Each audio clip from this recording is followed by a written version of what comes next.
This morning we got a call to my morning KPFT 90.1 FM show from a government worker, of course, who received one of the fork in the road letters, emails from Musk and his team of what I call team of criminals.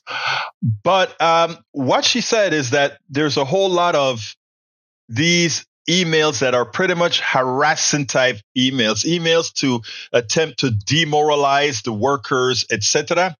So I want you to listen to this conversation because, first of all, it hurts to understand that it's your own government that's doing this to the loyal employees of the government. It shows that these people it's not about having a heart, but it's just about them being inhumane. Check this out, and then we'll take it on the other side. Let's go to Stacy. Come on in, Stacy. Good morning, first-time caller. I just wanted to say I really appreciate you all. So, and I appreciate, I think it was Neil saying, if I'm remembering names correctly, about practicing solidarity, which I thought was a good reminder for those of us who are feeling apathetic for tomorrow's economic pause. And I also wanted to say, I really appreciate, y'all's voice, the local radio, but particularly because with this administration and this climate, NPR, who, typically public radio, fairly independent voice, I've been somewhat disappointed in the reporting. And partially, I kind of want to, if others are feeling the same way, it's because they're being investigated by the FCC under this administration. So, like you said, it's not always the reporter's fault, but it is something that I have been noticing, this more leaning right sort of reporting. And it has been somewhat disappointing. So to find your show on my new commute to work every day, because I'm a federal employee having to return to office, an hour and a half commute, so 3 hours total. So yes. Let me ask you a question. First of all, thank you for the kudos, Stacy. But my question is, how do you feel about your current job with the federal government? Do you feel any pressure right now? And did you sign the letter? Or rather, did you reply to the letter? The five bullet points, or there's been multiples. Every day it's something new to make our lives very difficult and our jobs very difficult. The fork in the road for people who took the offer, or the VERA, the early retirement option, their last day is tomorrow. And so we are losing some really wonderful people. And I understand everyone's situations is different, so there's no judgment there. Especially the early retirement option. I get it. If I had that opportunity, I would probably take it as well.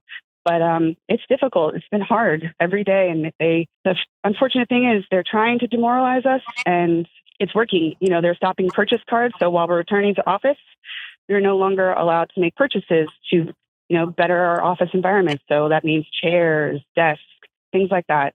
So it is every little day they are trying. Well, I want you to know something, Stacy. You have our support. Whatever that is, you have our support. I'd like you to keep checking in because we want to make sure that we have all of your folks' backs, because you're not going to be standing alone. We are in this not to just appease, but we're in this to make change. So thank you so kindly for your call.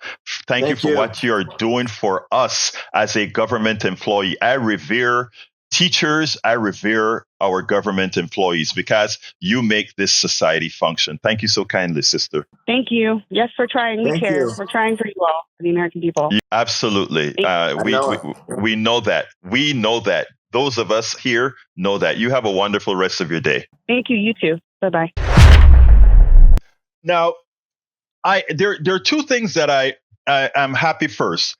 That she realizes, that Stacy realizes that those of us in the progressive movement intend to have solidarity with all government employees, irrespective of their ideologies, because we know what Donald Trump and Elon Musk is doing.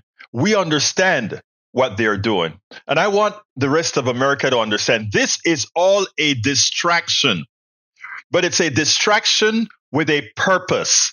And here's distraction number one. Distraction number one is, as we're laying off government workers, all the attention is going to be on DOGE and what they're doing to lay off workers and what they're doing for supposedly waste and efficiency and fraud. That is what they want your eyes on. Because at the same time this is occurring, we have a derelict Congress that is doing its utter best to give away your hard-earned dollars to their wealthy benefactors.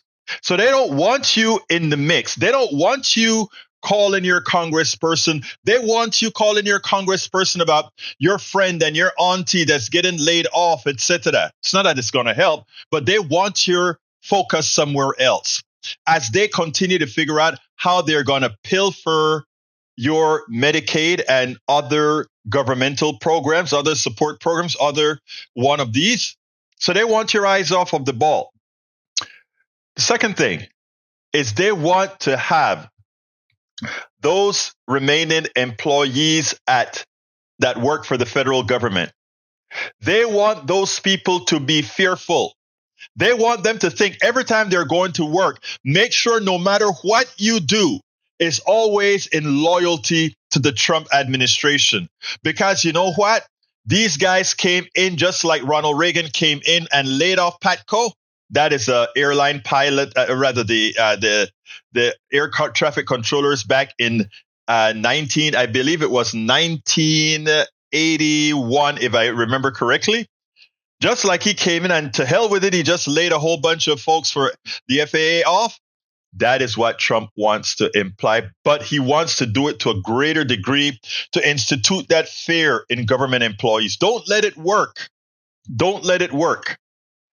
Yes, some of you will be sacrificial lambs. I'm sorry. Because the fact of the matter is, as more of you leave, as more of the experienced people say to hell with it, I'll just go ahead and retire. I'll just go ahead and do whatever. As more people do that, government will start to decay and decay and decay. And guess what? Guess who's in power? Republicans are in power in the Senate. Republicans are in power in the House. Republicans are in power in the executive. Republicans are even in power in the Supreme Court. They control everything.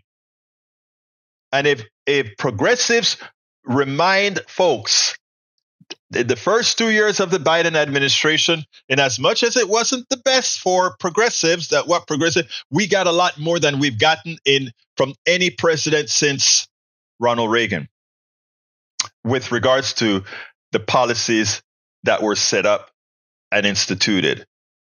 It is on us now, and that means progressives. It's on us now to get the narrative right. It's on our listeners now to ensure that these means of communications that we are using to enlighten, educate, and make people understand what's occurring right now, that we can stay in existence to tell it. And there are two obstacles, one immediate and one that is forthcoming. The immediate one is, look, those of us doing independent media needs to be funded.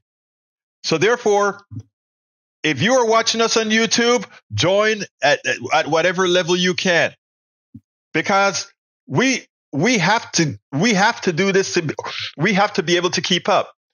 If you're looking at us anywhere, support us however you can. In the case of this particular program, you can subscribe to our news, become a paid subscriber to our newsletter. politicsdoneright.com/newsletter. politicsdoneright.com/newsletter. Consider doing that. You know why? We have to be around before the next step occurs. And you know what the other step is? The other step is the actual shutdown. First of the airwaves, because the FCC controls everything. But when it comes to the internet, having Elon Musk control Twitter, X, having Zuckerberg control Facebook, WhatsApp, Instagram, and who knows who will control TikTok. Our information methodologies are going to have to change. One of the things with newsletters is it's done via email and etc., which has lesser capabilities of corruption. So please please, in order to move forward, we have to have all of our avenues open. As you can see, they're taking these things down one at a time, one at a time. The government employees make them so fearful of us that they fly straight. They stay in line. The media, we will start by taking away licenses, etc. We never know when that's going to happen. NPR is running scared. You heard what Stacy had to say. KPFT and Pacifica still, because we are completely and entirely funded by the regular folks that are listening, still have much control. Those of us as well that are doing YouTube, Instagram, Telegram, and all these other avenues, we're still okay. But again, the oligarchs are lurking.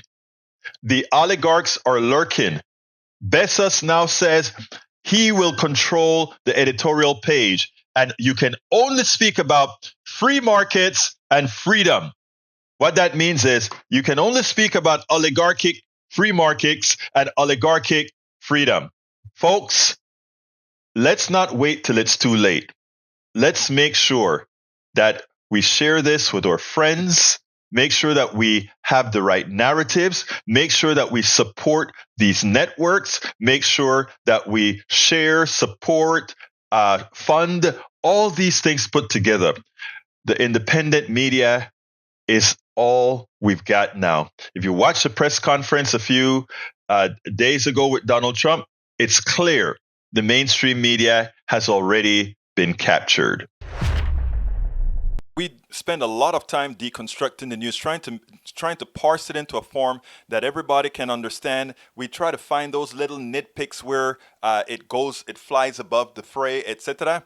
If you really like these videos that we do, I want to ask a big favor. Please go ahead. Number 1, subscribe to our channel. And number 2, please join if you can. Thank you so kindly for watching. Keep watching. Please remember to share. We must populate the entire internet with our progressive message, a message that we know is what most Americans say that they want. So help us, please join.